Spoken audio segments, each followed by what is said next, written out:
Ta'ala tersebut dengan kita sama-sama melangkah ke rumah Allah Subhanahu Wa Ta'ala yang mulia ini untuk kita sama-sama solat maghrib secara berjemaah, kejap lagi solat isyak secara berjemaah. Samping itu dapat kita duduk sekejap mengambil pelajaran-pelajaran, pengajaran-pengajaran daripada firman-firman Allah Subhanahu Wa Ta'ala dan sabda-sabda Rasul sallallahu alaihi wasallam.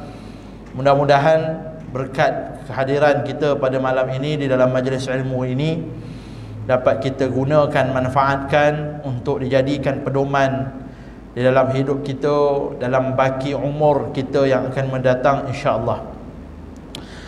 Tuan-tuan, puan-puan, ibu-ibu, ayah-ayah, adik kakak yang dirahmati Allah sekalian, kita sudah berada pada penghujung 10 hari yang terbaik di atas dunia. Tahu tak tuan-tuan dan puan-puan sekalian, 10 awal hari dalam pada Zulhijjah ini, 10 hari yang terawal dalam bulan Zulhijjah ini ialah hari-hari terbaik dunia menurut para ulama. Bahkan dia disebut lebih baik daripada Lailatul Qadar, lebih baik daripada Lailatul Qadar.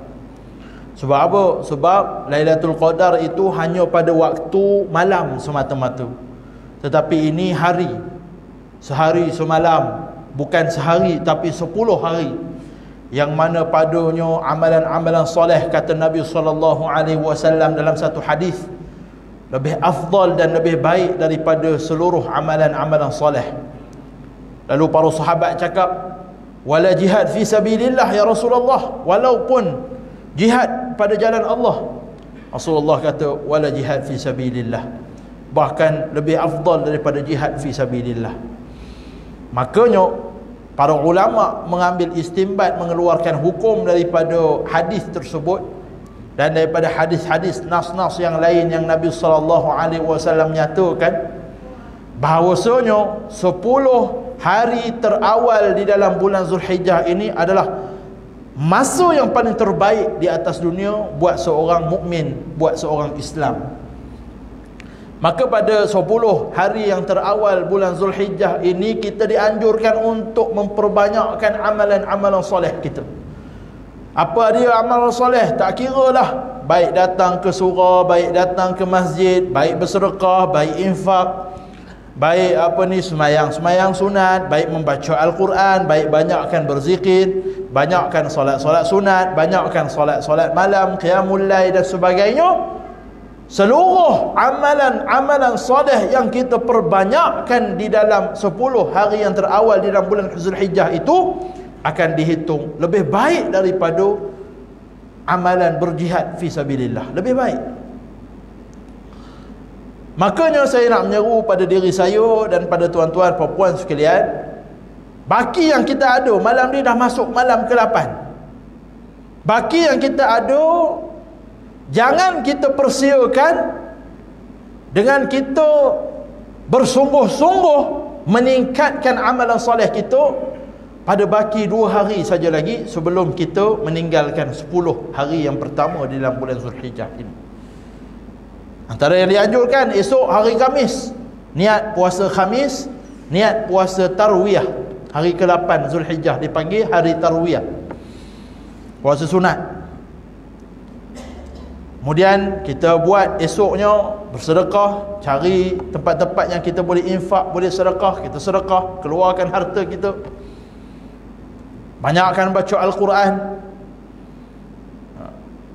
banyakkan berzikir, banyakkan solat sunat, tingkatkan amalan kita pada baki hari yang ada ini. Kemudian tinggal 9 Zulhijjah, hari Arafah. Hari Arafah juga ada syariat Nabi SAW menggalakkan kita umat Islam supaya kita berpuasa pada hari Arafah. Yang tak buat haji lah, yang tak buat haji. Kita semua ni tak buat haji. Kan ada yang buat haji di Pandan Mewah ni, tak tahu lah kan. Masuk ajaran sesat ke apa, kena tengok-tengok sikit. Tapi siapa yang tak buat haji, kata Nabi SAW, digalakkan untuk berpuasa, namanya puasa sunat Arafah. Ahtasibu 'ala Allahi ay yaghfira adh-dhunuba sanatan madiyah wa salatan ba'daha, atau kama qala Nabi sallallahu alaihi wasallam. Aku berharap-harap, aku meminta kepada Allah Subhanahu wa taala, barang siapa yang berpuasa pada hari Arafah, pada mereka yang tidak melakukan haji, kata Nabi sallallahu alaihi wasallam, aku berharap Allah Subhanahu wa taala akan ampunkan dosanya yang telah lalu dan dosa pada tahun yang akan datang. Mudah-mudahan Allah Subhanahu wa taala mengampunkannya di atas sebab dia berpuasa. Itu hari Arafah. Jadi hari Arafah bila kita ni? Hari Arafah kita pada hari Jumaat. Hari Jumaat. Tak usah bergaduh lah. Nak puasa ikut masa Saudi ke, masa orang pergi haji ke, ataupun nak puasa ikut waktu Malaysia. Ni satu masalah juga. Asyik nak gaduh je. Bila suruh tanya puasa ke tak puasa, tak puasa juga kan. Bergaduh dia semangat. Buat suruh puasa tak semangat. Tak ada bergaduh.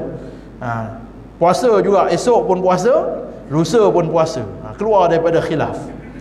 Keluar daripada khilaf. Jadi saya mengajak tuan-tuan dan puan, mari kita sama-sama esok dengan lusa ni kita puasa sunat. Puasa sunat. Dan mengambil semangat kita nak beraya kan, raya Aidil Adha. Kalau raya puasa kita rasa lebih seronok pasal kita dah habis puasa sebulan. Jadi Aidil Adha ni pun ada puasanya juga. Jadi puasalah kita. Mudah-mudahan Allah Subhanahu wa taala memberikan kita ganjaran dan fadilat yang Allah Subhanahu wa taala janjikan kepada mereka-mereka yang berpuasa pada hari-hari di dalam 10 hari yang terawal di dalam bulan Zulhijjah ini. Kecuali hari 10 hari bulan lah. 10 hari bulan kita tak boleh puasa. Sebab apa tak boleh puasa? Hari raya haram puasa. Jadi antara amalan-amalan sunat yang dianjurkan pada 10 hari yang terawal dalam bulan Zulhijjah tu puasa. Boleh je nak puasa sunat Zulhijjah daripada 1 hari bulan sehingga 9 hari bulan. Boleh kita nak puasa sunat, tak ada masalah. Cumanya 10 hari bulan tu jangan puasa pula, sebab 10 hari bulan tu dah jatuh hari raya, hari yang diharamkan berpuasa di dalam syariat kita. Jadi itu antara amalan-amalan yang kita kena sentiasa peringatkan. Mudah-mudahan kita dapat buat sekadar yang kita mampu di dalam kita mengejar keampunan Allah Subhanahu wa taala dan kita mengejar kelebihan-kelebihan rahmat yang Allah Subhanahu wa taala tawarkan buat mereka-mereka yang nak memperbaiki kedudukan mereka, kehidupan mereka di sisi Allah Subhanahu wa taala. Mudah-mudahan. Tuan-tuan dan puan rahmati Allah sekalian, malam ni saya nak sambung lagi kuliah yang saya bawa pada bulan lalu. Di mana bulan lalu saya bawa dah cerita berkenaan dengan fatwa Kesatuan Ulama Islam Sedunia berkenaan dengan isu Palestin, di mana yang kita dah cerita dah bila mana fatwa ini dikeluarkan pada 28 Mac yang lalu. Dah masuk ke 3 bulan sudah. Fatwa ini telah diwartakan oleh Kesatuan Ulama Islam Sedunia. Dalamnya ada jawatan kuasa Lajnah Fatwa dan Ijtihad. Mereka bersidang keluarkan 15 fatwa berkait dengan isu Palestin, yang seperti mana saya dah sebutkan sebelum ini, bila mana Israel laknatullah ini mereka melanggar perjanjian mereka, gencatan senjata mereka. Mereka telah buat perjanjian gencatan senjata pada sebelum Ramadan hari itu untuk tidak saling menyerang. Kemudian tiba-tiba masuk bulan Ramadan, ke penghujung Ramadan itu mereka mencabuli perjanjian yang telah dimeterai di antara mereka dan penduduk Palestin, pergi serang pula rakyat-rakyat dan penduduk Palestin. Dan serangan-serangan ini tuan-tuan dan puan rahmati Allah sekalian berterusan sehingga ke hari ini. Semalam ada lagi serangan, kemarin ada lagi serangan, minggu lepas ada lagi serangan, minggu sebelumnya ada lagi serangan. Daripada sebelum penghujung, sebelum kita masuk sambut hari raya sehingga ke saat hari ini, serangan tidak berhenti-henti daripada puak Israel laknatullah, Zionis laknatullah terhadap saudara-saudara kita, anak-anak kecil, perempuan-perempuan, wanita-wanita dan mereka-mereka yang daif, yang tidak bersalah di Gaza, di Palestin. Berlaku sampai ke hari ini. Ditargetnya, disasarkan pendudukan orang-orang Palestin yang duduk di kem-kem pelarian. Mereka dah tak ada rumah, rumah dah kena hancur, dah kena bom dengan tentera-tentera laknatullah ini. Bila tak ada rumah, semua duduk di dalam kem-kem pelarian, dibina kem pelarian. Tetapi kem pelarian juga turut menjadi sasaran dan mangsa Zionis Israel laknatullah hari ini.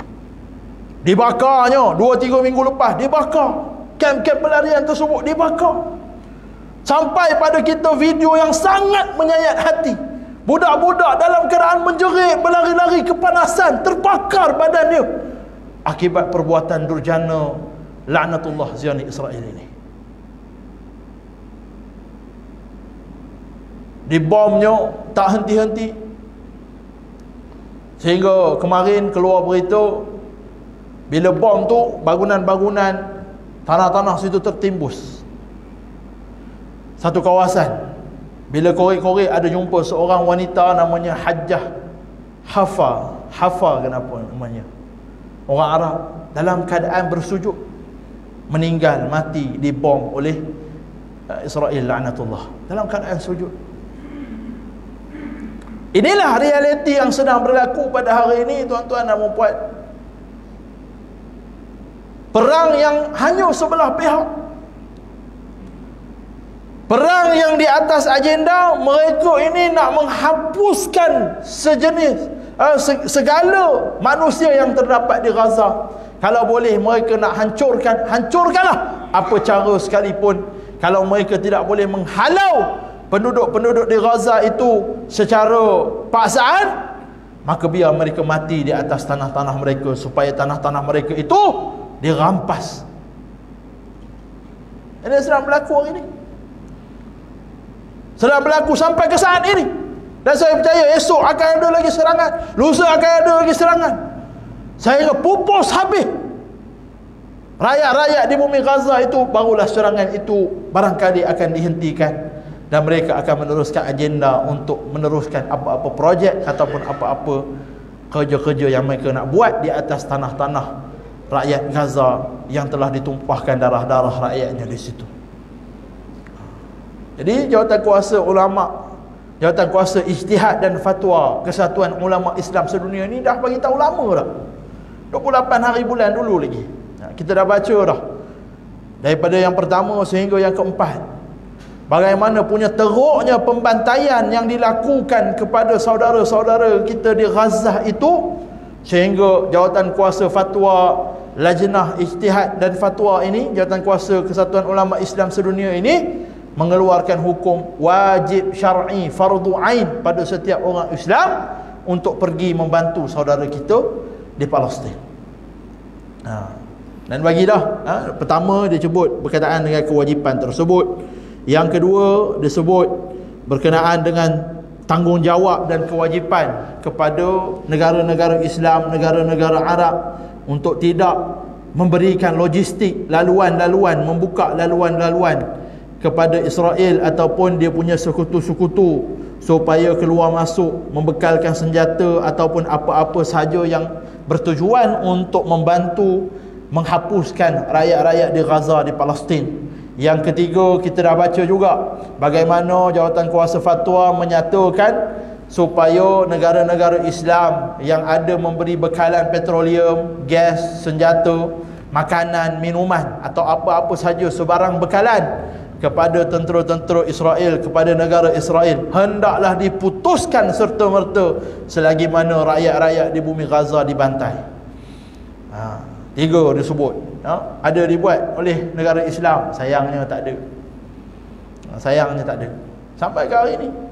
Yang keempat, apa lagi? Yang keempat, kewajipan kepada negara-negara Islam untuk menubuhkan satu organisasi ketenteraan supaya umat-umat Islam di seluruh dunia ini boleh duduk di bawah satu panji untuk masuk ke dalam Gaza menentang Israel laknatullah. Juga seruan ini, kewajipan ini kepada negara-negara Islam, negara-negara Arab untuk buat. 2 bulan sudah berlalu, 3 bulan sudah berlalu, juga tidak ada apa-apa tindakan. Ini sayang. Yang keempat kita nak baca malam ni, tuan-tuan dan puan rahmat Allah sekalian. Yang kelima, yang keempat tu yang kita cerita di bawah satu organisasi ketenteraan. Yang malam ni kita sambung yang kelima, dan kita tengok sampai mana kita boleh baca berkenaan dengan fatwa Kesatuan Ulama Islam sedunia ini. Saya bawa tajuk kuliah ini, tuan-tuan dan puan, tidak lain untuk menyebarkan kesedaran bahawasanya betapa kroniknya keadaan yang sedang berada di Palestin pada ketika ini. Dan dalam kita sibuk dengan kehidupan seharian kita, janganlah cerita dan isu Palestin ini sejuk dan pudar dalam ingatan dan kehidupan kita.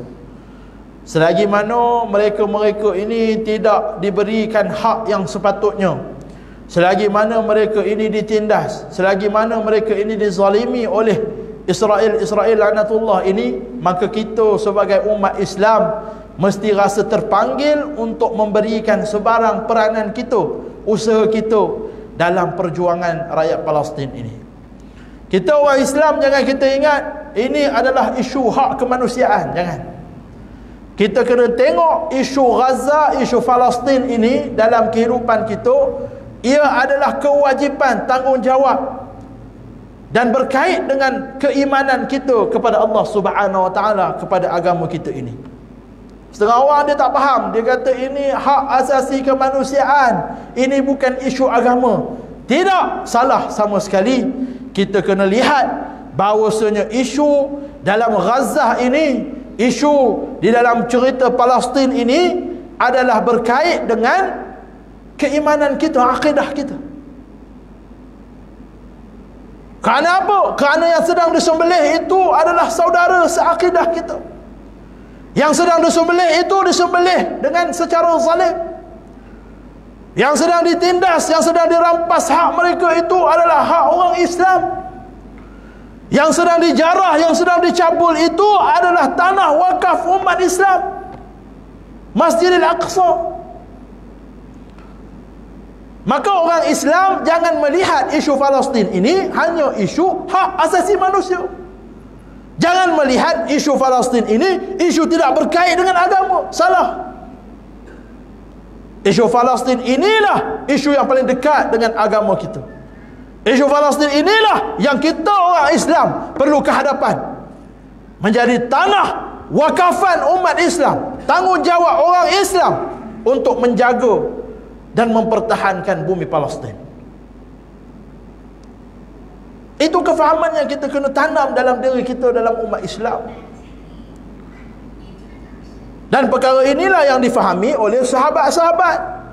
Sebab itu bila Rasulullah SAW duduk dengan para sahabat, bila cerita bab Palestin, bila cerita bab Palestin, bila cerita bab Palestin, sahabat-sahabat ini dia faham macam mana? Dia faham bahawasanya bumi Palestin ini perlu dibebaskan. Bumi Palestin ini milik orang Islam. Bumi Palestin ini orang Islam yang kena jaga. Maka sebab itu ada siri-siri peperangan untuk membuka kota Palestin. Siri-siri peperangan untuk membuka Baitul Maqdis. Siri-siri peperangan yang sahabat-sahabat berusaha sehingga akhirnya Sayyidina Umar radhiyallahu anhu pada zaman dia menjadi khalifah berjaya menawan Baitul Maqdis. Maka kita kena ingat, tuan-tuan dan puan, jangan ingat isu Palestin ni isu zalim, isu ketidakadilan, isu tak berkait dengan agama. Tidak, berkait dengan akidah kita. Kalau kita beriman dengan apa yang disampaikan oleh Nabi SAW tentang kedudukan Masjidil Aqsa, tentang kedudukan tanah Palestin, ketanggungjawab kita untuk mempertahankan dan memelihara tanah Palestin ini, maka kita akan tidak lagi melihat isu Palestin ini adalah isu hak kemanusiaan semata-mata, tetapi ia isu yang sangat dekat dalam syariat dan agama kita. Maka sebab itu saya ambil tanggungjawab, mana-mana kuliah saya pun saya bawa tajuk ni. Kalau nak cerita apa ni, berita-berita berkait dengan Palestin, banyak dah berita tentang kekejaman Israel laknatullah ni. Kita cerita ni fatwa daripada ulama Kesatuan Ulama Islam sedunia. Apa sebenarnya tindakan-tindakan yang kita kena buat? Dia sebab fatwa ni merangkumi semua pihak, tidak kepada negara-negara saja, tidak kepada ketua-ketua negara saja, tidak kepada pejuang-pejuang di Palestin saja, tidak kepada bangsa-bangsa Arab saja, tidak, tetapi seluruh umat Islam. Kamu nama Islam, ini hukumnya, ini fatwanya untuk isu yang sedang berlaku di bumi Gaza, Palestin ni. Baik, kita sambung yang kelima. Itu kita dah baca yang keempat yang saya sudah ringkaskan.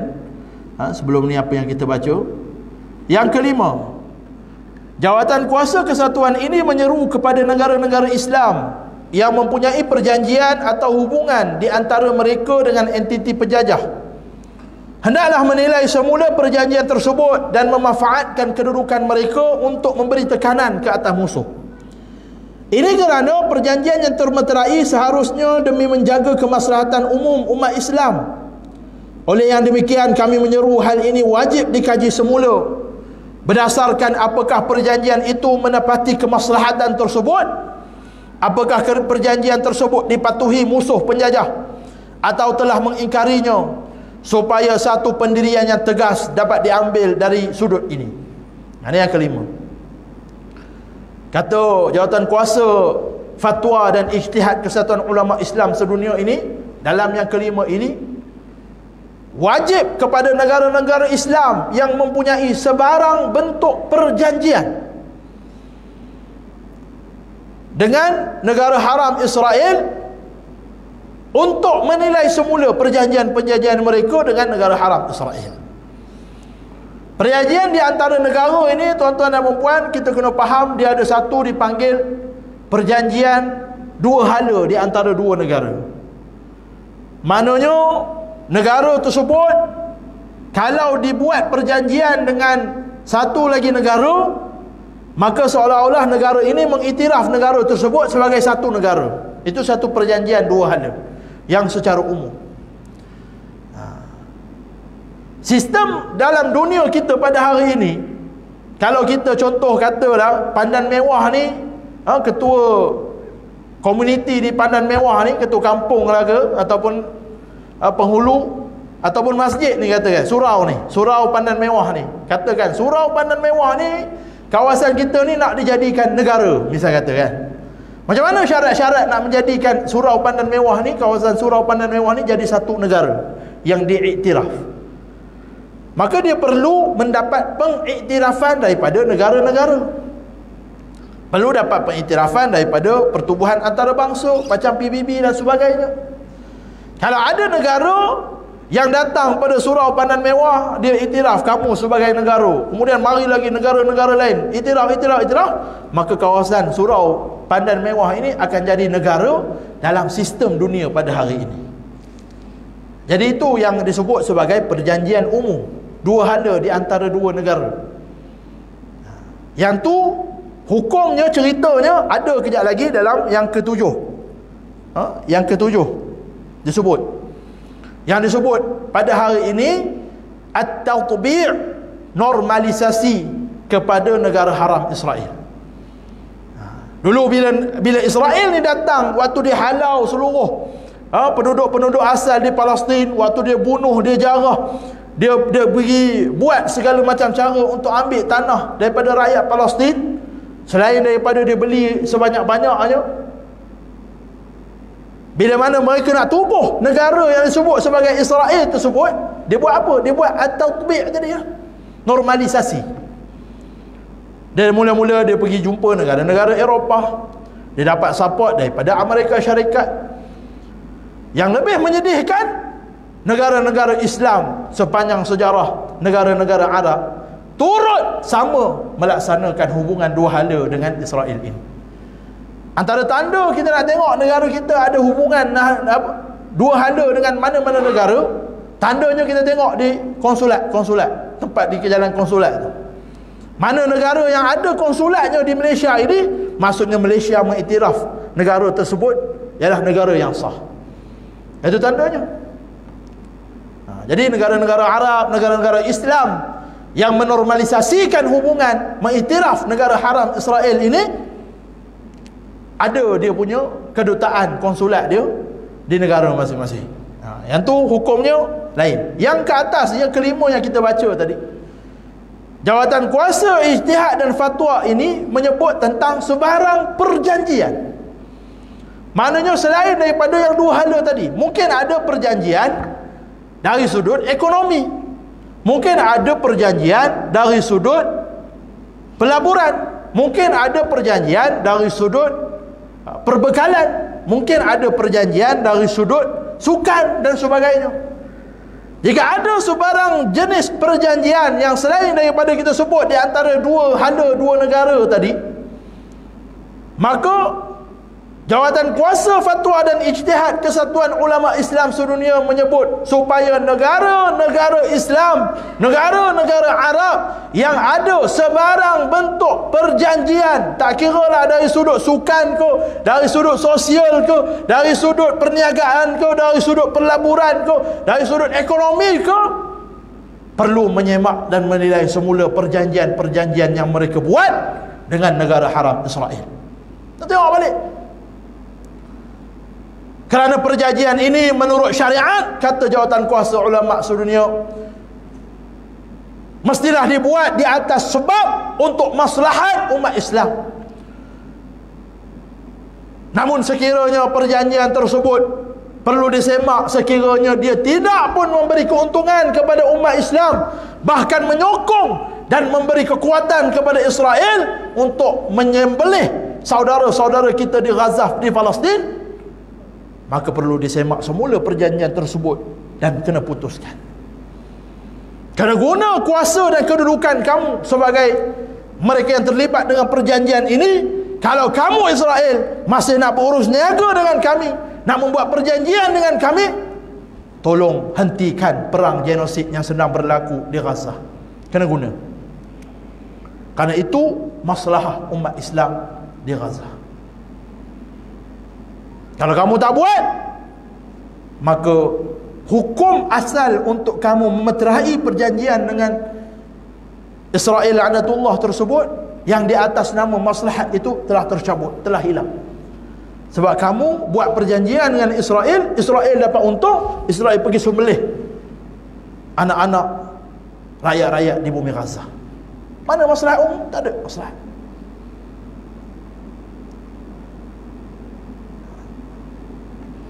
Maka sebab itu negara-negara Islam ini dituntut daripada fatwa ini untuk menilai semula perjanjian-perjanjian yang mereka meterai, walaupun kalau kata kita tak ada apa-apa sebarang hubungan dua hala mengiktiraf negara Israel. Contoh Malaysia lah kan. Tapi hari itu kita tengok juga ada juga rakyat Israel boleh masuk. Macam mana dia boleh masuk? Macam mana boleh dia masuk? Maknanya ada perjanjian-perjanjian yang selain daripada mengiktiraf dua negara ini yang dibuat di antara negara-negara Islam dan negara-negara Yahudi laknatullah ini. Kena dinilai semula dan jadikan dia sebagai satu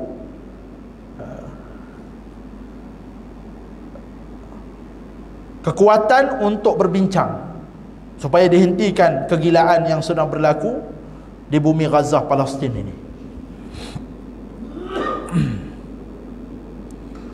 Itu yang kelima. Kemudian yang keenam, jawatan kuasa ini menegaskan sekali lagi terhadap fatwa yang pernah dikeluarkan berkenaan kewajipan jihad dengan harta ke atas setiap muslim yang berkemampuan dalam persiapan seluruh tentera dan pejuang mujahidin di dalam isu ini.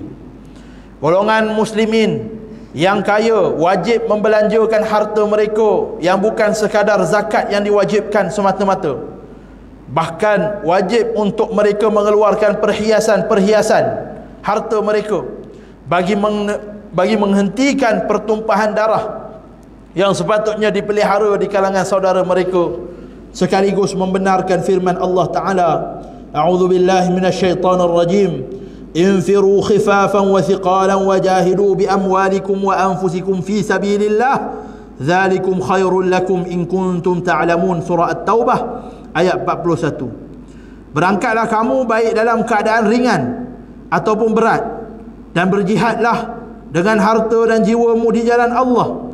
Yang demikian itu lebih baik bagi kamu jika kamu mengetahui. Dan membenarkan sabda Rasulullah sallallahu alaihi wasallam, man jahaza ghaziyan fi sabilillah faqad ghaza wa man khalafa wa man khalafa ghaziyan fi sabilillah fi ahlihi bi khairin faqad ghaza. Barang siapa yang melengkapkan seorang pejuang di jalan Allah, maka dia sendiri telah turut berperang. Dan sesiapa yang menjaga ahli keluarga seorang pejuang yang sedang berjuang di jalan Allah, maka dia sendiri juga telah turut berperang. Muttafaqun alaih.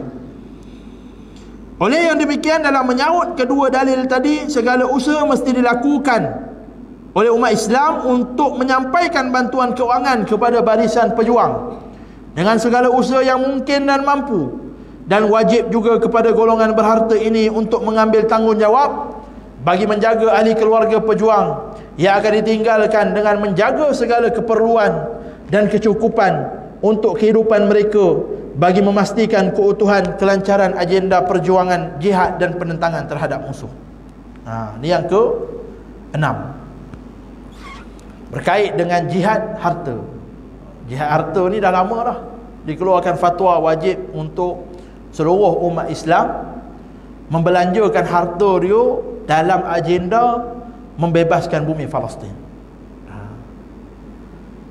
Dan kewajipan ini yang disebut di dalam fatwa yang ke-6 ini lebih tertumpu kepada cerita yang berkait dengan wajib untuk berjihad secara tentera tadi. Kalau contoh kita dah cerita tadi, sekarang ini kita menunggu satu organisasi yang ditubuhkan oleh negara-negara Islam, negara-negara Arab, supaya mujahidin-mujahidin seluruh negara ini boleh duduk di bawah satu panji untuk masuk menentang penentangan daripada penjajahan daripada Israel laknatullah. Kan? Kita sedang menunggu. Sekiranya tiba waktu tersebut, maka barang siapa di kalangan kita ni yang tak mampu nak pergi berperang, tak ada kerat dah, tak larat dah, takut pergi nanti jadi beban pula kepada orang-orang yang pergi berperang, nak suruh jaga kita dan sebagainya.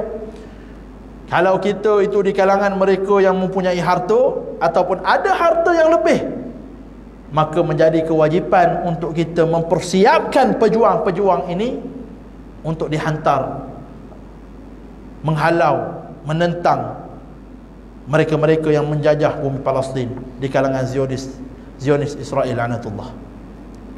Wajib hukumnya. Bukan setakat kita mempersiapkan tentera-tentera dengan kelengkapan keuangan yang diperlukan. Nak berperang ni kena pakai duit juga, tuan-tuan. Segala-galanya, memanglah segala-galanya tidak memerlukan duit, bukan. Segala-galanya tidak memerlukan duit, tetapi duit memerlukan segala-galanya. Betul ke tuan-tuan? Nak ceritanya, memang semua benda bukan dengan duit, tapi nak buat semua benda tu kena ada duit. Samalah juga dengan berperang. Nak berjihad ini kena ada duit. Sebab itu ada istilah infak fi sabilillah, berinfak pada jalan Allah Subhanahu wa taala. Bahkan ditegaskan lagi di dalam fatwa yang ke-6 ini oleh jawatan kuasa fatwa dan ijtihad ini, disebut bukan setakat infak pada fisabilillah itu yang termasuk dalam asnaf zakat itu saja, tidak. Tetapi asal kamu ada duit lebih saja, kamu kena dahulukan untuk perjuangan fisabilillah ini. Kamu kena dahulukan. Jangan fikir, oh ni untuk zakat saja, aku dah bayar zakat aku selesai. Tidak. Kewajipan ini, asal kamu ada duit lebih, kamu kena dahulukan untuk persiapan menentang penjajah Zionis laknatullah. Maka kita kena tengok masyarakat kita ni. Saya tengok kalau bab infak ni, Masya Allah, orang Malaysia ni sangat pemurah, kan? Tengok kes apa ni, masjid yang makan tanah orang di Perak tu kan, sekejap aja boleh sampai 1 juta lebih, kan? Perlu dikumpulkan. Masya Allah, orang Malaysia ni memang pemurah. Cuma yalah, saya perhatikan ada suara-suara sumbang juga kalau berkait dengan infak ni. Kan? Banyak kita tengok komen-komen netizen tu, baca-baca sakit hati juga. Kita tengok duk menghina, memaki ustaz-ustaz, memaki institusi-institusi yang kutip derma ni. Kononnya kutip derma ni kerja kutip derma aja. Tahu-tahu ustaz pakai kereta besar contoh kan. Tahu-tahu ustaz ni bermewah-mewah contoh. Kita kena ingat ini semua adalah satu benda yang disebut sebagai serangan-serangan pemikiran yang cuba melihat jalan-jalan untuk orang infak ini satu perkara yang negatif. Satu perkara yang negatif. Ustaz-ustaz yang buat madrasah, ustaz-ustaz yang buat pondok tahfiz, ustaz-ustaz yang buat surau, ustaz-ustaz yang buat segala macam perkara-perkara yang dia dah buat itu, adakah dia buat untuk keuntungan diri dia? Jawapannya, tak tahu. Kamu tahu mana dia buat untuk keuntungan diri dia? Siapa kamu? Ada bukti? Memang kita tak nafikan ada kes-kes terpencil yang kita lihat ustaz-ustaz yang guna duit madrasah dan sebagainya yang terbukti di mahkamah. Memang ada. Tapi takkan satu dua cerita-cerita buruk kamu pukul rata pada semua ustaz-ustaz yang cuba buat kerja yang untuk umat Islam, untuk kerja-kerja jalan Allah. Kan? Ini asal ustaz minta derma, ustaz tu minta derma nak beli kereta baru tu. Kan? Kita telah menanam satu pandangan yang buruk terhadap satu ibadat yang dipanggil sebagai infak.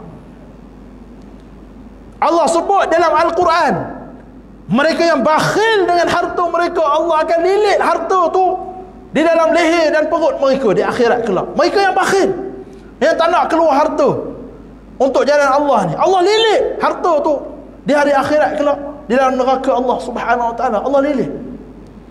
Itu cerita orang yang tak nak keluarkan harta belanja untuk agama.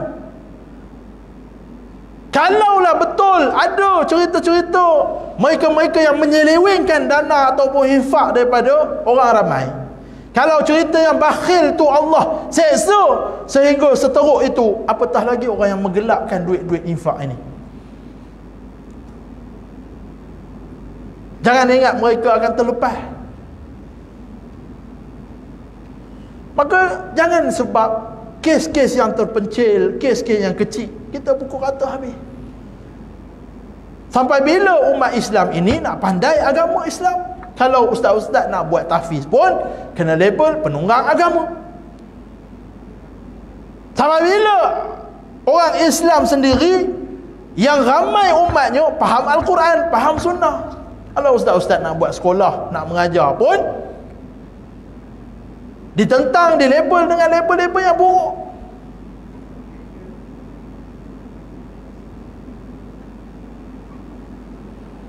Takkan semua benda berkait dengan agama ni free aja. Ini pemikiran yang kita kena betulkan di kalangan masyarakat kita.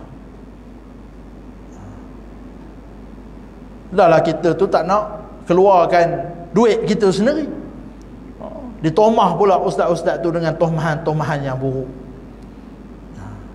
sehingga akhirnya tahfiz tak boleh berjalan, tahfiz tak boleh bergerak. Kita tak mampu nak sedekah, kita tak mampu nak infak, diam sudah. Diam sudah. Ini cerita macam-macam. Kalau ada bukti, ada betul-betul salah guna dana, ada betul-betul kegiatan jenayah pada operasi derma tersebut, bawa ke peringkat yang sepatutnya, bawa kepada pihak yang sepatutnya, bukan dengan menanam naratif-naratif, label-label yang buruk. Cuba bayangkan kita yang mengata benda-benda buruk terhadap ibadat infak ini, semua orang jadi takut nak infak. Tak kebesar dosa nanti. Allah tanya esok-esok, kenapa kamu cakap infak pada ustaz-ustaz ini tak sampai? Infak pada ustaz-ustaz ni untuk ustaz-ustaz yang menyebabkan orang takut nak infak. Allah tanya esok, apa kamu nak jawab? Jadi ini kita kena ambil serius dengan dakwah sebegini. Saya berani cakap ni pasal saya tak buat lagi, kan? Tak ada tahfiz, tak ada apa ni. Banyak tolong ustaz-ustaz yang lain saja. Yang memang saya yakin ustaz-ustaz ni nak fikir tiap-tiap bulan, nak fikir gaji pengurusan bil. Mengajar juga, tapi nak kena fikir pengurusan yang lain tu. Kita main sedap hentam kata itu, kata ini, kata itu, kata ini, sehingga menyebabkan kerja-kerja ustaz ni terhalang. Ambillah iktibar daripada cerita para sahabat bila mana berkait dengan infak ni, kan? Masya-Allah, sahabat-sahabat ni dia punya iman begitu tulen dan pure. Bila sebut berkait dengan infak ni, sungguh banyak cerita para sahabat ini bila bab infak ni langsung tak berkira. Sayyidina Umar, bila mana Nabi SAW tanya pada sahabat, siapa yang ada duit lebih sikit, kita nak infak untuk kerja Islam, kerja dakwah kita ini. Sayyidina Umar dia bawa separuh daripada hartanya bagi pada Rasulullah, dan separuh itu banyak. Sahabat-sahabat kata, Masya Allah, Sayyidina Umar banyak harta, sebanyaknya harta yang dia sedekah, dia infakkan untuk Rasulullah, untuk kerja Islam. Lalu Rasulullah tanya pada Sayyidina Umar, wahai Umar, apa yang kamu tinggalkan untuk ahli keluarga kamu? Sayyidina Umar kata, aku tinggalkan separuh. Datang Sayyidina Abu Bakar radhiyallahu anhu, dia bawa seluruh harta yang dia ada dalam rumah ketika itu, seluruh, bagi pada Rasulullah. Ya Rasulullah, ini seluruh harta aku infak kepada kamu untuk kerja dakwah kamu, untuk kerja dakwah Islam. Lalu Rasulullah tanya, apa yang kamu tinggalkan untuk ahli keluarga kamu, wahai Abu Bakar? Dah bagi pada semua ni. Sayyidina Abu Bakar radhiyallahu anhu jawab, aku tinggalkan pada ahli keluargaku Allah dan Rasul. Hebat cerita infak para sahabat ni, memang tak terbayang gitu. Kalau netizen kita ni yang ada pada hari ini zaman Rasulullah, rasanya dia yang paling condemn Rasulullah dulu, kan? Dia yang paling condemn. Jadi kita kena tanamkan jiwa suka menginfak, suka membelanjakan untuk kerja-kerja dakwah, kerja-kerja Islam. Bak dia menipu tak menipu, itu urusan dia dengan Allah. Allah akan nilai kita punya niat, kita punya usaha, kita punya amalan. Tak berkait pun tak ada kata kalau dia menipu kita infak kita tu terbatal, tak ada. Tak ada. Hukumnya sebegitu. Tapi kalau kita niatnya betul, infak kita memang kerana Allah Subhanahu Wa Taala, tambah pula yang kita infakkan itu adalah perkara yang kita sayang, Allah Subhanahu Wa Taala kata kamu akan memperoleh kebaikan yang sangat banyak. Lan tanalul birra hatta tunfiqu mimma tuhibbun. Tidak akan sampai kamu pada kedudukan kebaikan albir sehinggalah kamu menginfakkan benda-benda yang kamu sayang, yang kamu cinta.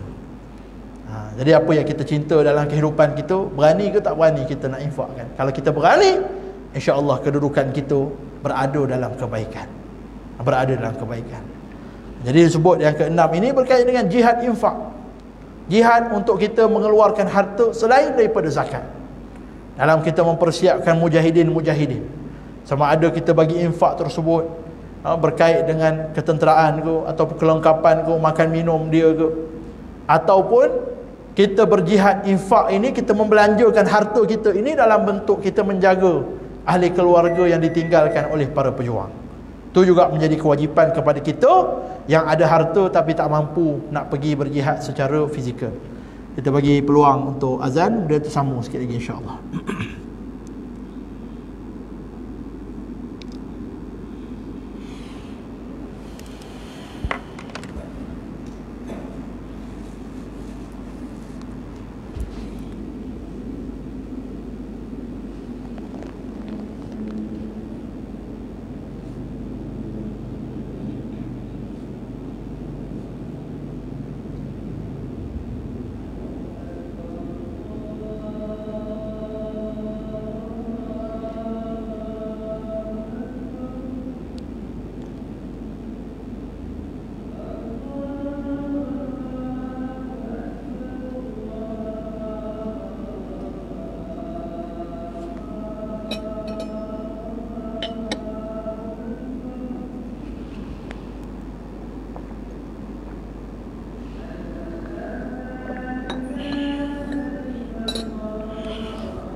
Bismillah.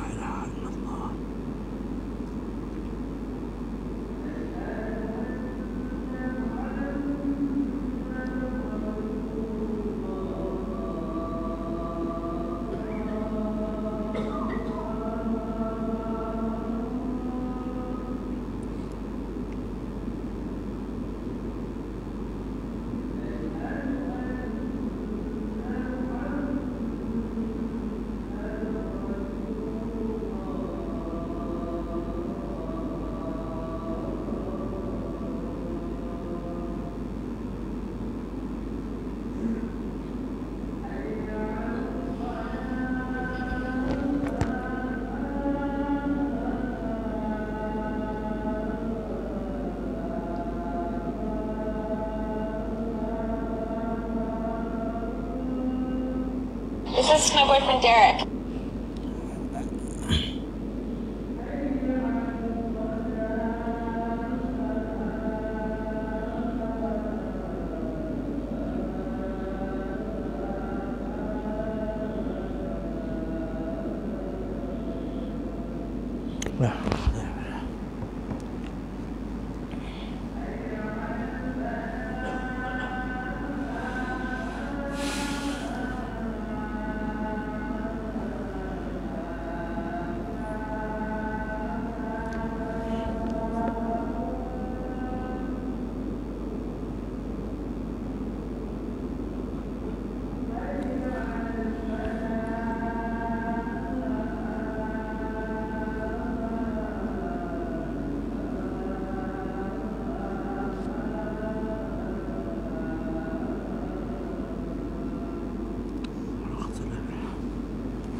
لا إله إلا الله صل على محمد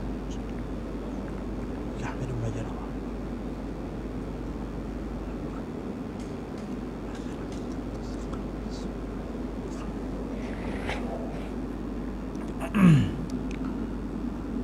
Baik tuan-tuan dan puan, sambung sikit lagi.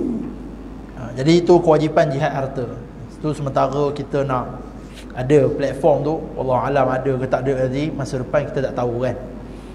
Tapi kalau ada, keluarkanlah harta tuan-tuan dan puan, mana yang ada lebih tu, dan tolong tengok-tengokkan, tolong bersedia sukarela untuk melihatkan, tolong jaga anak isteri, saudara-saudara kita yang menyahut seruan jihad untuk berperang tersebut. Itu panduan yang ditetapkan dalam jawatan kuasa ini. Namun sementara tak ada tu, mana-mana peluang kita untuk infak, untuk derma kepada cerita-cerita ataupun kepada rakyat-rakyat di Palestin, di Gaza, kita sumbangkan. Kita sumbangkan.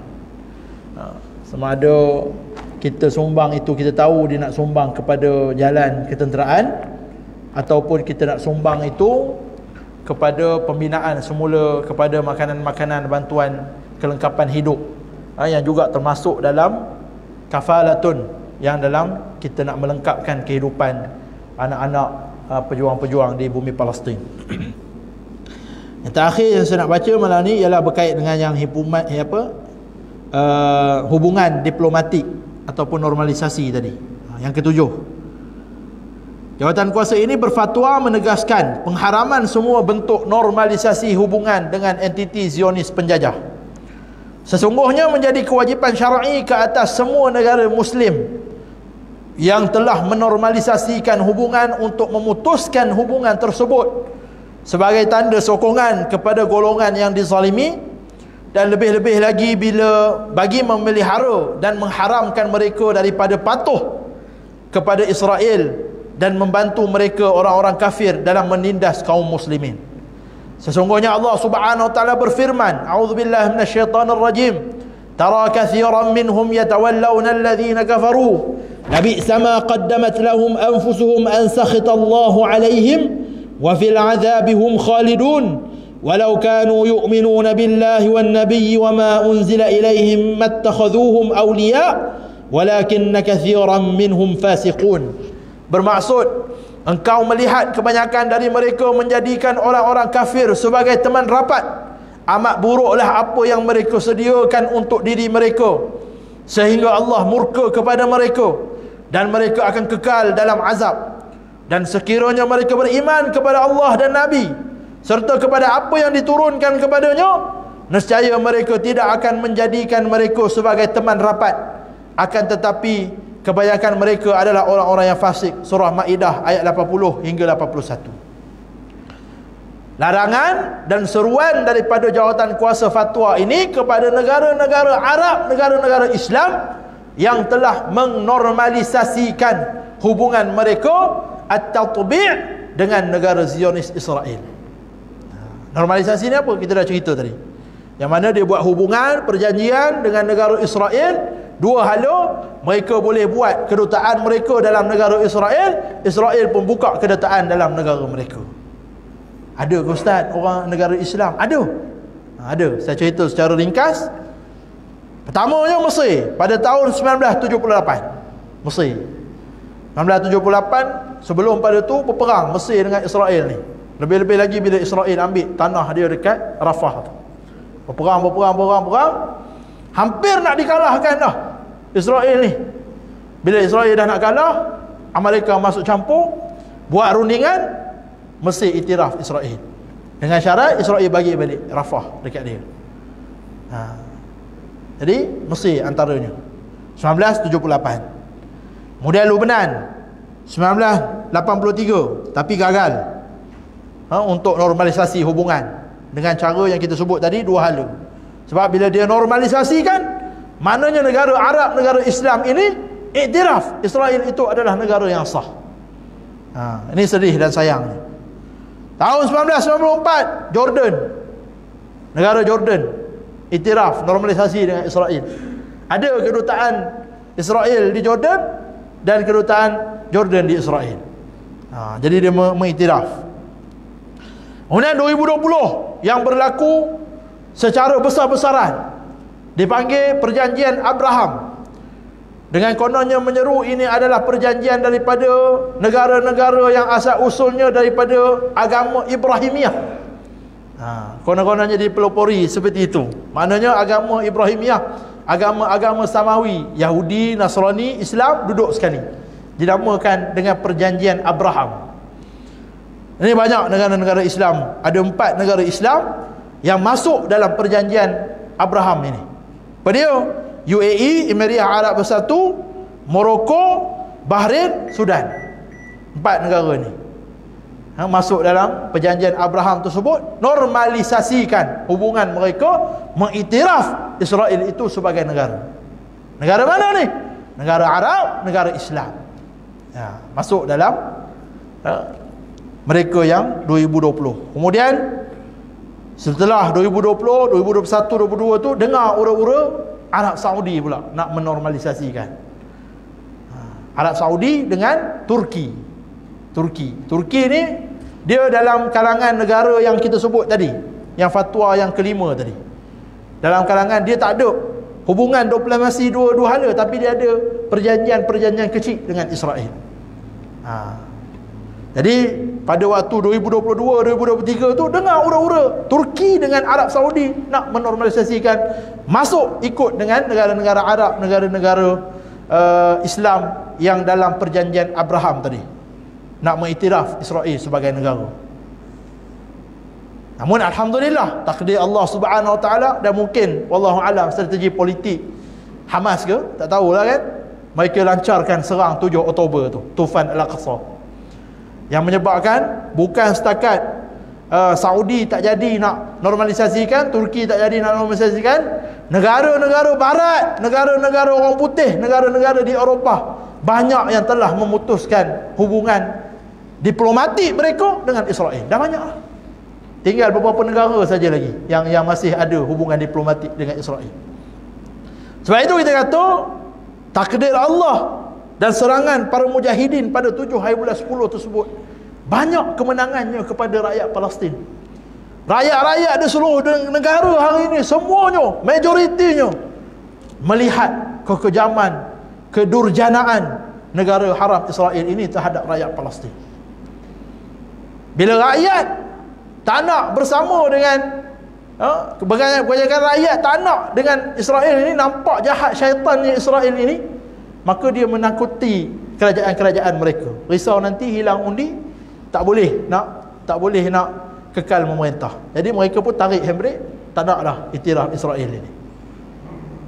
Sayangnya hari ini dengar baru-baru ni kan, Trump pergi berjumpa dengan Arab Saudi, katanya dia mengharapkan Arab Saudi dapat normalisasikan, dapat ikut perjanjian tersebut. Kita harap tidak lah. Sebab tu ada ustaz-ustaz yang keras sikit ni, dia garang sikit. Dia kata siapa yang dah pergi haji, pergi umrah yang wajib tu, duit yang lebih tu janganlah pergi haji umrah lah, pergi bagi ke Palestin, bagi Palestin. Sebab apa? Sebab kalau pergi umrah, pergi haji, pergi dah, wajib dah, dah lepas dari kewajipan. Kalau bagi lagi pun, bagi pada Saudi, kalau Saudi normalisasi dengan Israel, habis cerita. Kan? Jadi ada yang berpendapat gitu. Terpulanglah tuan-tuan dan puan nak ikut yang mana. Cuma kita harap dan doa sangat-sangat supaya tidak terjadi.